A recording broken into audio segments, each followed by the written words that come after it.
Well, hello, here I am again. And as you'll see, I'm wearing a safety helmet.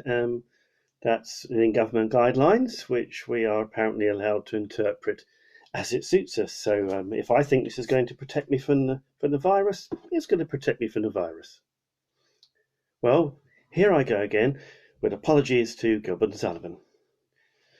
He once was the mayor of London town. He gave us Boris bikes and kept the bus fares down.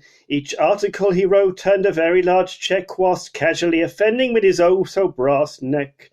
Whatever he wrote, he strenuously denied. To wriggle out of what he said, he always tried. His greatest ambition is now, was then, to be Prime Minister and live at number 10. He knows how to spin, how to hoodwink us. We shan't forget his infamous red Brexit bus. £50 million, it said on the side, and it took every one of us for such a ride. He told us voting leave would mean a yes to pumping funds into our super NHS. And he always feigned such great surprise at suggestions it was something he might privatise. The pandemic COVID-19 caused much fear, and those in power stoted up a gear. Despite the published guidance as it stands, he carried on regardless and by shaking hands. Perhaps he got his job from someone he knows who thinks it's essential to employ weirdos. The question remains, and it is asked lots, just who in Downing Street is calling all the shots?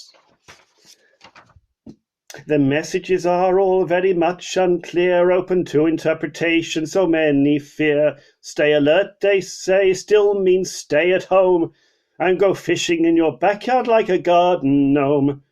Stay close to where you live, and stay alive, though you want to go to Durham and you have to drive. Don't spread the virus by your stupid acts. Never do a Cummings and don't twist the facts. He who makes up the rules for us common folk must follow his instructions, and that is no joke. If you had COVID symptoms and your wife does too, then driving several hundred miles is not for you.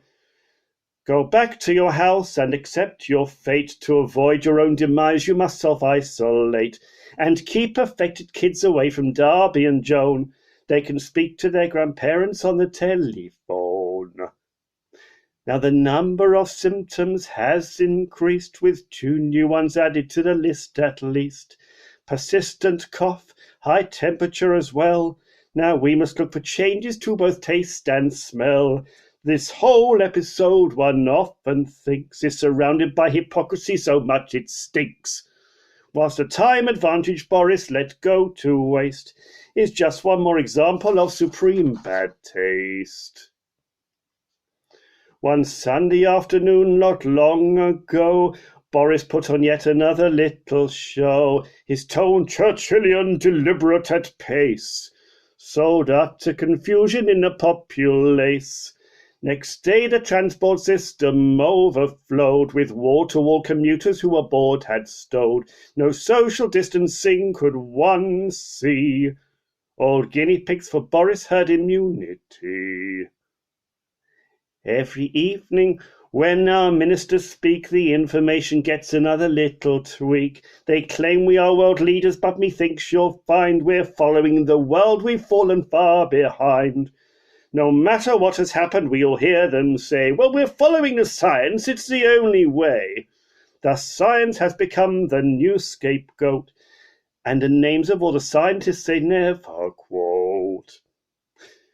We don't need as a leader the John Ball we've had, but we need a man of substance as our national dad. Though his cabinet of poodles never fails to repeat his little mantras as they wag their tails. At the end of the day, when all's said and done, the master puppeteer's been having all the fun. And had the arrogant Cummings fallen on his sword, he'd still have got a knighthood as his just reward. So are we surprised that this afternoon Boris backed Cummings playing to his tune? As usual, the questions which at him were thrown were met with obfuscation, as we might have known. He doesn't want to lose this man, and let's face it, Cummings is allowed to do what he sees fit. So he will go on running your life and mine. He didn't get the sack and he will not resign.